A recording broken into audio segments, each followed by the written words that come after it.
এই যে মাওলানা সাদ সাহেব টঙ্গীর বিশ্ব ইসলামী এত বড় বাড়ি, কত আলেমরা জীবন দিল, রক্ত ঝরাইল, এখনো তার ইচ্ছা, আসার ইচ্ছা, বাংলাদেশে আসার ইচ্ছা এখনো মিটে নাই। এখনো আরো মারামারি করার জন্য তারা পায়তারা চালাচ্ছে। অথচ সেই মাওলানা সাদ সাহেব 20 থেকে 30টি এমন কথা বলেছে, এর মধ্যে এটাও বলেছে ইমামতি করে যে টাকা নেই, এটা নাকি বেশ্যা নারী যে টাকা নেয় এর চেয়ে নিকৃষ্ট, জোরে কর নাউজুবিল্লাহ। এত নিকৃষ্ট কথাবার্তা যে মাওলানা সাদ সাহেব বললেন, গোটা বিশ্বের অসংখ্য ওলামায়ে কেরামগণ তারে ফতোয়া দিলেন গোমরাহ।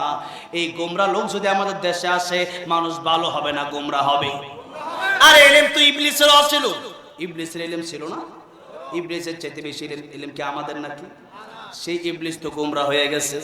তাহলে ইলম বেশি হইলে যে মানতে হবে সেটা এরকম না। বড় আলেম হতে পারে, কিন্তু যেদিন থেকে আল্লাহর কোরআনের বাইরে চলে যাবে, সেদিন সে আলেমকে আর আমরা কোনোদিন মানবো না। যতদিন পর্যন্ত কোরআনের পক্ষে কথা বলবে আমরা মিলাবো, কোরআনের সাথে ঠিক আছে না নাই, কোরআনের সাথে ঠিক নাই, তার কথা কখনো শোনা যাবে না। নবীজি বললেন, ও দুনিয়ার মানুষেরা বলো লা ইলাহা ইল্লাল্লাহ, এক আল্লাহ ছাড়া আর কোনো ইলাহা নেই। তোমরা যে মূর্তির সামনে মাথা নত করো, ওই মূর্তি আল্লাহ রাব্বুল আলামিন বলছেন, ইন্নাল্লাযীনা تدعون من دون الله لن يخلقوا ذبابا ولو اجتمعوا له وإن يسلبهم الذباب شيئا لا يستنقذوه من ضعف الطالب والمطلوب। আল্লাহ বলছেন, আমি আল্লাহকে বাদ দিয়া ওই মূর্তির সামনে যারা পূজা করে, এদের মূর্তি কত দুর্বল, আর একটা মশা মাছিও বানাতে পারে না। এমনকি তাদের সামনে থেকে যখন দুধ কলা দেওয়া হয়, তখন একটা মাছ এসে যখন তাদের সামনে দুধ কলা খায়, আমাদের হাত কয়টা? হ্যাঁ, 2টা, আর মূর্তির হাত হলো 10টা। এই 10টা হাত দিয়েও তারা সেই মূর্তিটা মাছিরে সরাইতে পারলো না।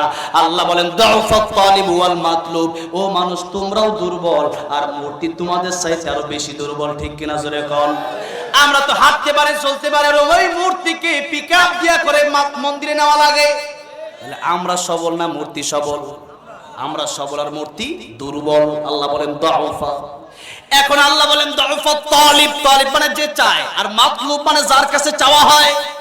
আল্লাহ বলেন, আমি আল্লাহ ছাড়া যার কাছে মানুষ চায় সেও দুর্বল, আর যার কাছে চায় সেও দুর্বল, একটা মাছিও তাড়াতে পারে না। আর আমরা কত দুর্বল, বেলেট দিয়া পোজ দিলে সাথে সাথে এখন জাগাই ব্রেক, গাড়ি একটা উপর দিয়ে উঠাইলি শেষ। ইন্নাস সাআতা আতিয়াতুন আকাদু উখফিহা লিতুজজা কুল্লু নাফসিন বিমা তাসআ। আল্লাহ বললেন কিয়ামত আসবে, এটা আমি আল্লাহ গোপন করে রাখলাম। নবী বলেন কিয়ামতের অর্থ 2টা, একটা কিয়ামতে সুগরা, আরেকটা হলো কিয়ামতে কুবরা। কিয়ামতে কুবরা হলো যেটা বড় কিয়ামত হবে ইসরাফিল আলাইহিস সালামের সিংহার ফুৎকার দেওয়ার পরে। আর ছোট কিয়ামত নবীজি বলেন মান মাতা ফাকাদ কামাত কিয়ামাতুহু, যেদিন তুমি মরবা সেদিন থেকে তোমার কিয়ামত শুরু হয়ে যাবে। অন্য হাদিসে নবী বললেন, আল কবরু রাউযাতুম মিন রিয়াজিল জান্নাহ আও হুফরাতুম মিন হুফারিন নার। কবরটা কারোর জন্য জান্নাতের বাগান হয়ে যাবে, আর কারোর জন্য জাহান্নামের গর্ত হয়ে যাবে।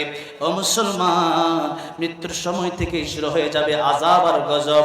আর যদি ভালো মানুষ হন, ওয়াল্লাযীনা আমানু আশাদ্দু হুব্বাল লিল্লাহ, আল্লাহর যদি ভালোবেসে যেতে পারেন, নবীকে যদি ভালোবেসে যেতে পারেন, কোরআনের পক্ষে যদি জীবনটা দিয়ে দিতে পারেন, আমার আল্লাহ বলেন ফেরেশতারা তার জন্য জান্নাতের গালিচা বিছায় দাও, তার জান্নাতের পোশাক পরায় দাও। সেই ব্যক্তি হাজার হাজার বছর ঘুমাবে, ইসরাফিল আলাইহিস সালাম সিংহার ফুৎকার দিবে, ওই ব্যক্তি উঠে বলবে কে আমার ঘুম ভাঙালো।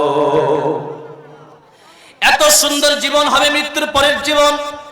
আর যদি কোরআনের বিরুদ্ধে চলেন, দুনিয়াতেও অশান্তি, খাসিরাত দুনিয়া ওয়াল আখিরা, দুনিয়াও শেষ, আখিরাতও শেষ। আল্লাহর নবী বিশ্বনবী রাহমাতুল লিল আলামিন বলেন, ও আমার উম্মতেরা, ওই মূর্তির পূজা বাদ দাও, এই মূর্তি তোমাদেরকে কিছুই দিতে পারবে না। আল্লাহ ছাড়া কারো কাছে মাথা নত করবা না। যেই মাত্র এই কথা বলেছে কাফিররা বলল মুহাম্মদ ক্ষতিগ্রস্ত হয়ে গেছে, নাউযুবিল্লাহ। বললে মুহাম্মদ সাল্লাল্লাহু আলাইহি সাল্লাম তোমাকে বাড়ি দেওয়া হবে, গাড়ি নারী যা চাও সব দেওয়া হবে। রাসূল সাল্লাল্লাহু আলাইহি সাল্লাম বলেন সব দিবা, এই দুনিয়া तमाम পৃথিবীটা আমার দিয়ে দিবা। আর এটা তো সম্ভব যদি আমার এক হাতে আকাশের সূর্যটা এনে দাও আর এক হাতে আকাশের চন্দ্রটা এনে দাও, তবু আমি আল্লাহর কোরআনের পক্ষে থাকবো। আল্লাহর কোরআনের বাইরে একটা সেকেন্ডের জন্য যেতে পারবো না। জোরে কোন সুবহানাল্লাহ। রাসূলুল্লাহ সাল্লাল্লাহু আলাইহি সাল্লামকে বললেন আপনি ক্ষতিগ্রস্ত হয়ে গেছেন, বাড়ি গাড়ি নারী কিচ্ছু নিলেন না। যেই বাড়ি গাড়ি নারীর জন্য মানুষ পাগল পারা, মানুষের সফলতাই বাড়ি গাড়ি নারীর ভিতরে তারা মনে করে, কিন্তু আল্লাহ বললেন ফামান যুহজিহা আনিন নারি ওয়া উদখিলাল জান্নাতা ফাকাদ ফাজ ওয়া মাল হায়াতুদ দুনিয়া ইল্লা মাতাউল গুরুর। যারা জাহান্নাম থেকে বেঁচে জান্নাতে যেতে পারলো এরাই হলো প্রকৃত সফল কাম। বলি সুবহানাল্লাহ। এখন প্রকৃত সফল কাম জান্নাতে যাবেন কিভাবে? এর যে গুণগুলো আল্লাহ বললেন 1 মিনিট 2 মিনিটের ভিতরে এসে তরজমা করে শেষ করে দিচ্ছি, আজকে সময় নেই, আমাদের এসে বলবো ইনশাআল্লাহ। আল্লাহ বলেন ওয়াল আসর, এই যে ওয়াও, এই ওয়াওটা হচ্ছে ওয়াও তাসমিয়া। আসর মানে সময়। আল্লাহ বললেন সময়ের কসম, তার মানে সময়ের বড় দাম। এই সময় একদিন চলে যাবে, মানুষ আফসোস করবে এই সময় নয়, আরো সময় আছে, এই সময় নিয়ে যাবে সেই সময়ের কাছে, সেটা হচ্ছে কিয়ামতের দিন। সেটা কোন দিন? সেটা কিয়ামতের দিন। গুনাহ আপনি কেমনে করেন? গুনাহ করার সময় চিন্তা করবেন এই যে সময় চলে যাচ্ছে, তার মানে আল্লাযী খালাকাল মাউতা ওয়াল হায়াতা লিয়াবলুয়াকুম আইয়ুকুম আহসানু আমালা। দুনিয়াতে আসছে পরীক্ষা দেওয়ার জন্য। পরীক্ষার সময় বড় বেশি না, বড় অল্প। নবী বললেন সমুদ্র থেকে একটা আঙ্গুল চুবানোর পরে, আঙ্গুলটা ওঠানোর পরে সব পানি পড়ে গেল, একটা মাত্র ফোঁটা পানি আঙ্গুলের সাথে লেগে রইল। ওই একটা ফোঁটা পানি যত কম, দুনিয়ার হায়াত তত কম। আর গোটা সমুদ্রের পানি যত বেশি, কিয়ামতের ময়দান থেকে হায়াত শুরু হবে, জান্নাতের হায়াতের কোনো শেষ হবে না। সুতরাং ওই দুনিয়ার চিন্তা করো, দুনিয়া মাজরাতুল আখিরাত, দুনিয়া তোমাদের কর্মক্ষেত, এই সময়কে মূল্য দাও। আল্লাহ বললেন ইন্নাল ইনসানা লাফি খুসর, সব মানুষ পৃথিবীর ক্ষতিগ্রস্ত। 4 জন মানুষ বাদ দিয়ে, 4 শ্রেণীর মানুষ বাদ দিয়ে, যার ভিতরে 4 গুণ থাকবে সেই সফল কাম কয় গুণ? ইল্লাল্লাযীনা আমানু, যারা ঈমানদার, ওয়া আমিলুস সালিহাত, যারা নেক আমল করবে, ওয়া তাওয়াসাউ বিল হক, আর ঈমান এনে নাম আর আমল করে এটা বসে থাকলে হবে না, এটা অপর ভাইকে দাওয়াত দেওয়ার দরকার আছে না নাই? দিতে হবে।